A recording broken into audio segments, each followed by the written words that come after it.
In this video, we're going to learn how to complete mixed operations while applying the rules of significant figures.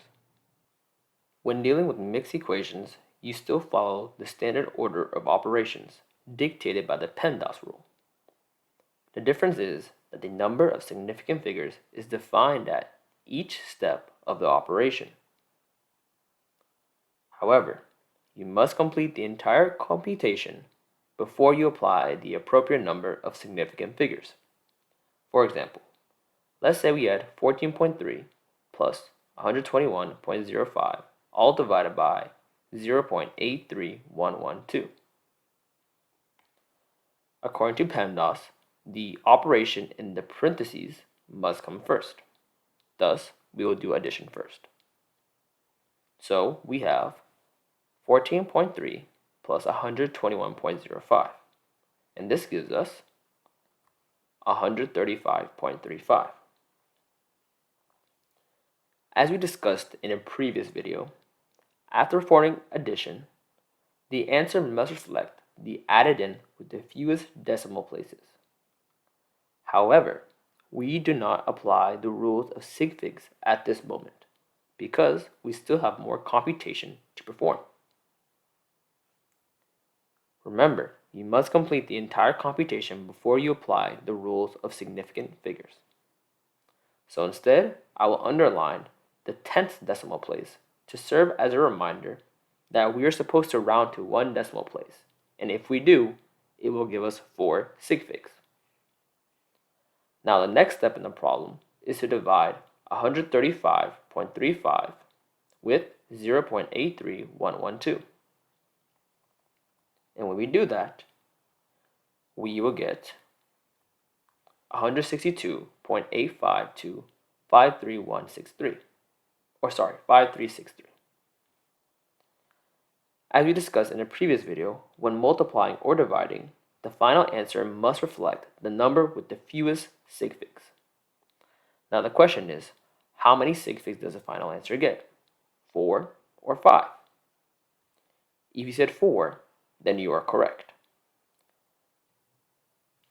The purpose of this underline is to serve as a reminder that we are supposed to round to one decimal place.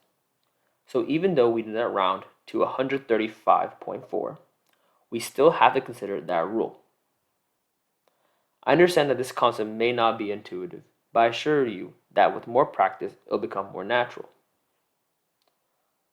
So with this answer, we will round to 4 sig figs.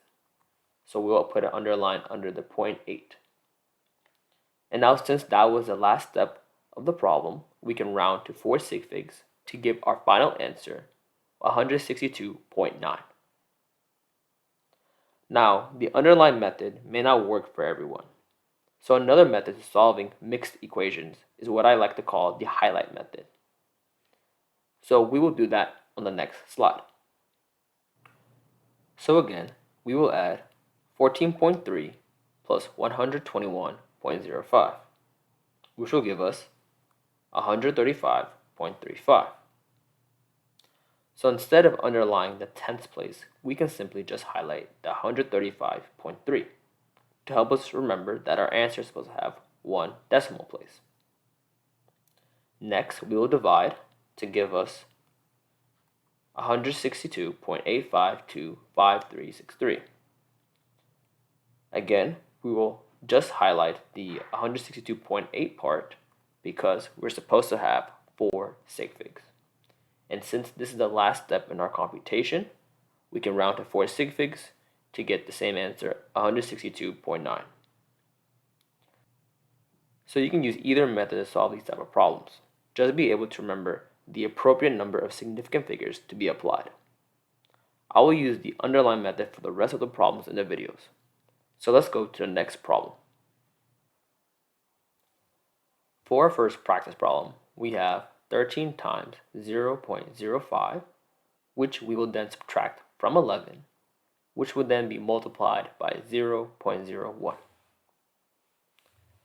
According to PEMDAS, the first step would be to multiply the 13 times 0.01, which will give us 0.65.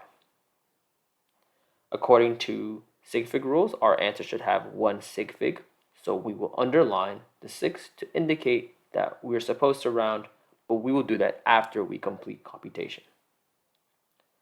Next, we will subtract the 0.65 from 11, and this will give us 10.35.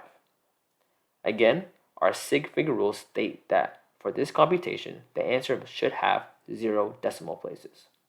So we will underline the 0 to remind us that this answer should have 0 decimal places. For the last step, we will multiply 0.01 times 10.35. And this will give us 0.1035 as our product.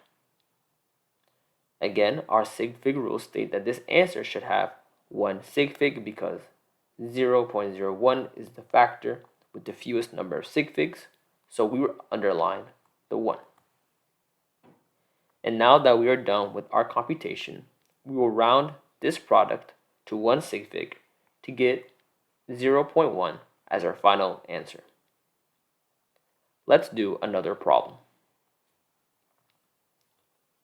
For the second problem, we have 9.365 minus 5.05, which is then be multiplied by 5, all divided by 24, and then multiplied by 12, which will then be subtracted from 15.61. So the first step in this problem is that we're going to subtract the 9.365 and 5.05. And that will give us 4.315. As you can probably guess, we will underline the hundredths place because our sig fig rules state that this answer should have 2 decimal places. The next step is we will multiply 5 times 4.315. And this will give us 21.575. And this answer should have 1 sig fig since 5 is the factor with the fewest number of sig figs. So we will underline the 2 and 21.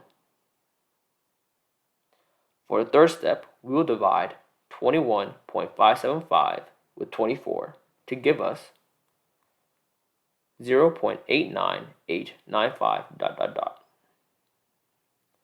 Now the quotient should have 1 sig fig. Some of you may be saying, wait, shouldn't it be 2 sig figs because 24 is a number with the fewest number of significant figures? Well, remember, we underlined the 2 and 21 because that number should have been 1 sig fig. So even though we have not rounded yet, we still have to carry the appropriate number of significant figures in our calculation. So we will underline the 10th decimal place in our answer. So we'll be underlining 8. For the fourth step, we will multiply 12 times 0.89895 ... which will give us 10.7875. Again, our answer should have 1 sig fig, so we will underline the 1 and 10. For our last step, we will subtract 10.7875 from 15 to get us 4.8225 as our answer. Since 10.7875 should only be 1 sig fig with no decimal places, our answer will also have no decimal places, which is why we underline the 4. And after rounding our answer to 0 decimal places, we get our final answer being 5. If you still want more practice, I will post a link in the description box where you can work on more problems. Note, in your chemistry and physics courses, you most likely will not encounter a problem as tedious as B, but the other problems we have worked in this video are on par for the difficulty level I've seen across the years. With that being said, thank you for watching this video and hope to see you next time.